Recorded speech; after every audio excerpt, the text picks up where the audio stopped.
¿Tenés un lote y querés empezar a construir? MSR Casa es tu mejor opción. Con la solidez del ladrillo, llave en mano en solo 6 meses de obra. Y la pagás hasta en 84 cuotas. MSR Casa, nuestra experiencia en tu lote. Personaliza tu diseño en msrcasa.com.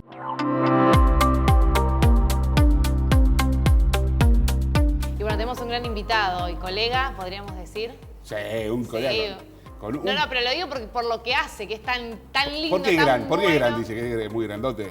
También es grandote, también. Pero digo, hace un muy buen trabajo. Y no sé es- si nosotros hacemos un tan buen trabajo. No, pero es superior. Por eso te digo. Es un ser superior. El tipo está nominado al premio Gabo de la Fundación García Márquez. Acá nos dicen un aplauso. Aplauso para Merece, todo merece. con todo. ¿Viste cómo nos chapeó así? ¿Sabían eso, viejo? Llegó. ¿Viste? ¿Viste? ¿Sabían? Nicolás Bachi con nosotros, ¿cómo estás, Nico? Bien, muy bien, gracias por invitarme. No, gracias a vos por venir y bueno, esperemos que estos piropos y halagos no te caigan mal, al contrario. No, para nada. Lo No, de un poco grande, vergüenza. no era de grandote, pero bueno, es verdad, sos bastante grande. No, Sos No, es que te agradezco. sos grandote, pero después, escuchá, después mi compañero Nabone a veces, viste, me hace quedar un poco mal con los invitados. Yo lo quiero aclarar por las dudas. lo quiero aclarar. Fari es alto igual también. Sí, Fari también es altísimo, Ay, pero qué bueno. gordo, todo, te digo todo. Che, Nico, bueno, no, te queríamos invitar porque hiciste un laburón impresionante sobre un hecho que tuvo una repercusión por lo que significó socialmente, los scratches en redes, el acoso, que es la historia del dios punk, ¿no? Y cómo lo convertiste en podcast. Contanos un poco brevemente la historia y para después entrarnos en la cocina de eso. Bueno, la historia es la historia de Javier Mesina, un músico callejero que un día se subió a un colectivo y vivió una situación un poco confusa con una chica, dándole un fanzine, una revistita que era lo que él Sí. vendía por la calle. La chica pensó que le habían drogado, se empezó a sentir mal, la llevaron a LECA, una médica que estaba ahí arriba, una mujer que dijo que era médica que estaba arriba del colectivo, y desde LECA la policía le dijo que tenían detectado un tipo que estaba secuestrando chicas en esa zona de facultades que era precisamente la parada de colectivo de Alem y Pellegrini. Ella manda un audio viral, ese audio viral nos llega, a ustedes les debe haber llegado ese día, fue en 2018, le llegó a la mitad de la gente de Rosario, supongo. Y bueno, empieza a hacerse una catarata ahí de informaciones entre lo que dijo la chica, informaciones falsas, una gran confusión y empieza a identificarse que Dios Punk, digamos que era el alias de Javier Mesina para tocar en la calle, era el señalado como intento de secuestro, como presunto secuestrador. Entonces, bueno, ahí empezó un derrotero que duró un año, en el cual él nunca se pudo sacar ese mote, más allá de que la justicia ni siquiera llegó a imputarlo, Claro. por el cual sufrió violencias de todo tipo, tanto simbólicas como físicas, y terminó con su muerte, tirándose de un piso 14, 13 meses después, casi un año después. Yo me entero de su muerte, lo primero que pienso es en el escrache, y digo, ¿qué pasó este año? ¿Cuánto tuvo que ver esto que sucedió? A ver si podemos contar esta historia. Y ahí comienza la primera pastilla, si querés, que es una nota en gráfica en La Capital, que deriva en que después hagamos un podcast. Y eso, vos lo conocías desde el ambiente de la música, ¿no es cierto? Sí, yo, digamos, se ve todavía, fui mucho a recitales, me gusta mucho el punk rock, y lo tenía visto y lo había... Yo en un momento laburé en televisión, en un programa de Cable Hogar, y lo habíamos entrevistado. Yo era productor, no es que yo lo entrevisté, pero le abrí la puerta, lo recibí, y en ese momento él era conocido por tocar en la peatonal, vestido con un traje negro, con una capucha, parecía una parca. Había tenido un breve momento de fama porque los comerciantes lo habían querido echar en la peatonal Córdoba. Y bueno, entonces él se había hecho una figurita medio rara, de alguna manera. Yo ahí lo conozco en 2007 y no sé nada de él, salvo verlo tocando en la calle o en algún recital, muy brevemente. Yo no era amigo de Javier, ni mucho menos, lo conocía muy de refilón, digamos, la verdad. Pero sí me generó la suficiente curiosidad como para decir, Claro, ¿qué había detrás? ¿este tipo de era eso? capaz de hacer esto? Digamos, ¿y qué pasó acá? Porque también siempre se supo que Javier tenía algún tipo de locura. Digamos, es algo que la gente que iba por la peatonal decía, bueno, este tipo algo le pasa, digamos, ¿qué hace tocando vestido de la parca en la peatonal? Sí, era muy particular. Entonces, Claro. Ahora, porque vos analizás toda la historia, distintos aspectos, sí. con un laburo de música aparte, porque era bueno, el Flavá, a mí me gusta, me gustan mucho algunos temas que aparecen de su banda, que eran Sueños Punk se llamaba la Sueños banda. Punk Rock, Sueños sí. Punk Rock, ¿no?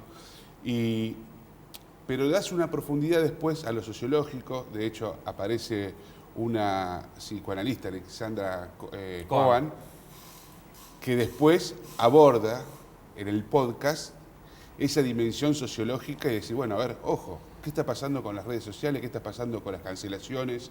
¿Con los scratches? ¿Hasta dónde puede una supuesto victimario convertirse en víctima? Y todo ese debate que me parece que esto recién comienza, ¿no?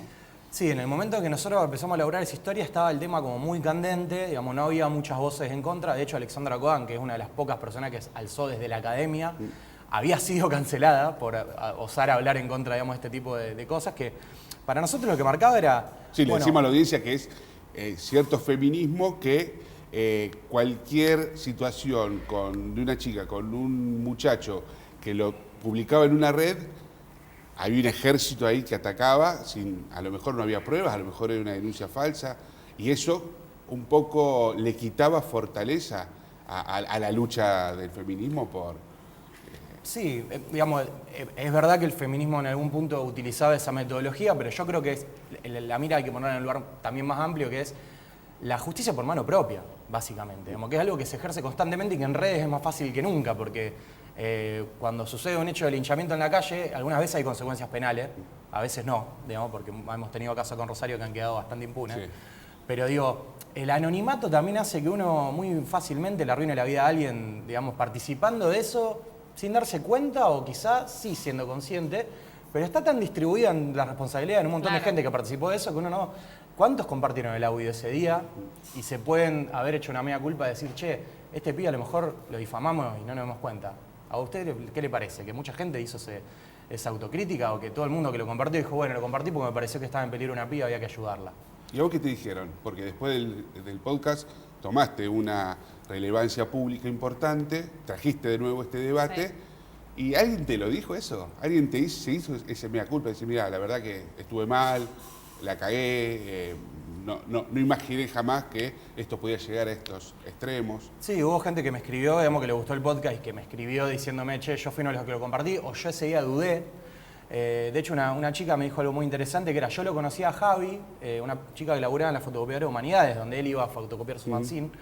Dice, yo lo conocía a Javi, sin embargo, ese día dudé en compartir el audio porque la presión para no quedar del lado cómplice del presunto victimario era tan grande que yo incluso conociéndolo a él casi lo comparto, me dice ella. Bueno, me parece que igual la cosa un poco se distendió durante este tiempo, me parece que hay un poquito más de análisis. Espero que haya aportado nuestro granito de arena, digamos, el trabajo que hicimos.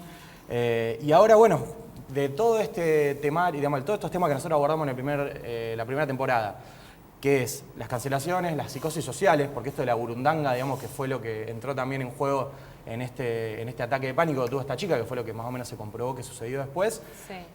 Tiene que ver con estas leyendas urbanas, digamos, que también a veces los medios participamos difundiéndolas como fake news porque no chequeamos lo suficiente la información y generamos miedo. Sí, y pasa bastante.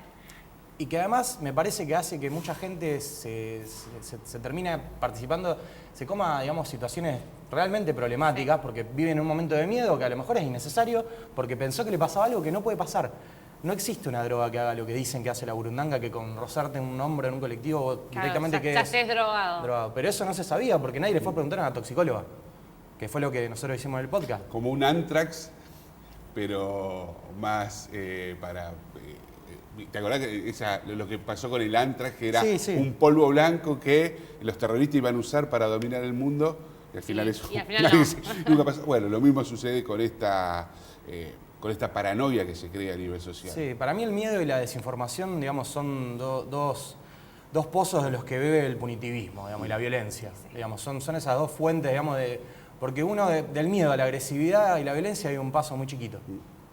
Nico, tenemos que ir finalizando, pero hablar de lo que decíamos al principio, ¿no? De esta premiación que llega, que nos cuentes un poco de los premios Gabo, que bueno, están nominados y que es algo tan importante porque representan a Argentina. Sí, la verdad que, bueno, con mucha sorpresa, la verdad que recibimos la nominación porque nos habíamos anotado hace varios meses, sabíamos que se anota mucha gente porque, digo, es América Latina, Portugal y España. Sí. Se anotaron creo que entre más de 2.000 trabajos entre todas las categorías, que el nuestro esté entre los 50 ya es un honor, y además viendo quiénes tenemos al lado, nosotros lo hicimos con el apoyo de Radio Universidad de Rosario, donde yo trabajo, y con el apoyo de R-Podcast, que es una podcastera que conformamos con algunos de los compañeros que laburábamos ahí en la radio. La verdad es que no tuvimos financiación de ningún tipo, o sea, lo hicimos totalmente gratis. Sí. De hecho, fue mi tesina de grado. Yo me recibí con ese trabajo. Y cuando miramos al lado, que entre los 10 que están nominados está Redo Globo, Folia de San Pablo, El País de España, todas superproducciones, gente Las Raras, que es una podcastera chilena que es espectacular, digo, estamos, la verdad que somos chacaritas jugando la Champions, digamos, en un momento. Así que ya esto es suficiente premio. Si después nos toca ir a Bogotá, la verdad que va a ser una locura. Buenísimo. Pero bueno, sí. A ver, somos humildes respecto. Yo quiero hacer una pregunta más a Nico, aprovechando que lo tenemos aquí, porque bueno, esto fue un hecho muy impactante para Rosario, pero además, vos, Nicolás, te dedicás a hacer un periodismo urbano, que hacía mucho que no había en Rosario, donde, bueno, qué sé yo, te metés en los sótanos de las galerías, en los sótanos, en los lugares. Por todos lados, lugares, a ver, desnaturaliza o pone el foco en lugares de Rosario que nosotros, por transitarla diariamente, ni nos percatamos que existen. Habla de una ciudad que hoy cambió mucho. ¿Qué estás viendo vos en esas recorridas? Me pasan varias cosas con este tema y las pensé recién mientras vos me preguntabas, digamos. Por un lado, a mí personalmente me hizo unir pasiones mías de chico, me gusta el misterio, me gusta el terror, me gusta lo oscuro, y me da la impresión de que hay un montón de gente que también, pero que por ahí no hay mucho material local al respecto. Después me parece que hace falta un abordaje periodístico de esos temas. A veces son un poco sensacionalistas o por parte de gente que por ahí tiene redes sociales e influencer, pero no tiene rigor para investigar. Por lo cual, por ahí tiran un videíto de un lugar, pero no te cuentan la historia, digamos, qué pasó, porque no saben investigar, como nosotros periodistas, una de las pocas cosas que sabemos hacer, que es chequear información e ir a buscarla. Y después, para enamorar de vuelta a la gente en lo que es, digamos, el trabajo periodístico, como yo trabajo en La Capital, que es un medio que yo soy consciente que mucha gente nos putea, ¿me entendés? Y dice, mirá lo que hacen, siempre con el establishment. Entonces digo, hay que hacer otro tipo de periodismo que vuelva a enamorar también al lector y que vuelva a enamorar al rosarino, primero de su propia ciudad y después los medios de comunicación que tenemos, que son los que tenemos, pero se pueden transformar en otra cosa más interesante. Estamos en el medio de una revolución digital que permite hacer cosas que antes no podíamos. Yo voy con un teléfono y saco fotos, lo subo a mis redes, la gente se interesa, me contesta con más información. O sea, hay un montón de cosas al alcance, me parece que hay que ser creativo y tener un poco de ganas también de romper un poco el molde de la formalidad. Porque la solemnidad es lo que para mí también termina alejando un poco a la gente. Todas las roscas de palacio a la gente mucho, viste, no le interesa. ¿Qué te pasa? ¿Tenés un problema con mi corbata? ¿Por qué? ¿Tenés un problema con Pensé que te enojado con lo de rosca. ¿Tenés un problema con la rosca? No, a mí me encanta Ahora, también. Nico, quiero saber esto que decíamos recién, ¿no? Que recorres mucho la ciudad, estás ahí constantemente buscando información. ¿Qué fue lo que más te llamó la atención, ¿no? Cuando tuviste que escribir o hablar de Rosario? Me parece que hay toda una parte de Rosario que parece haber quedado en el pasado como la Chicago argentina, que es bastante actual, que se puede ir a abrir un candado y entrar y recuperar una historia que parece muy lejana, pero que sin embargo parece ser que a nivel, yo te diría, espiritual o energético, se conecta con el presente. Hay mucho de esa Rosario, digamos, que pensamos que es una Rosario de hace 100 años, que tiene sus ramificaciones en el presente y habla de nuestra idiosincrasia como rosarinos, que para mí hay que apropiársela, porque si no estamos todo el tiempo defendiéndonos de que nos dicen que somos una ciudad de narcos, de tiros. Y bueno, sí, la verdad que sí. Pero vamos a contar las historias y a ustedes les va a encantar. Que no la dejen de cortar los porteños y contémosla a nosotros. De la Chicago argentina y toda esa mafia italiana a lo que vivimos hoy, que vaya a saber cómo lo definiremos. Podemos buscar alguna en The Wire por ahí, esa serie. Bueno, esa serie habla muchísimo de esta Rosario, sí, así totalmente. Es. Nico, muchas gracias. Sí, nos tenemos que despedir, sí, pero bueno, si querés nos podemos quedar charlando un ratito, nos tenemos que ir del aire y nos reencontramos la semana que viene. Hasta la semana que viene. Adiós.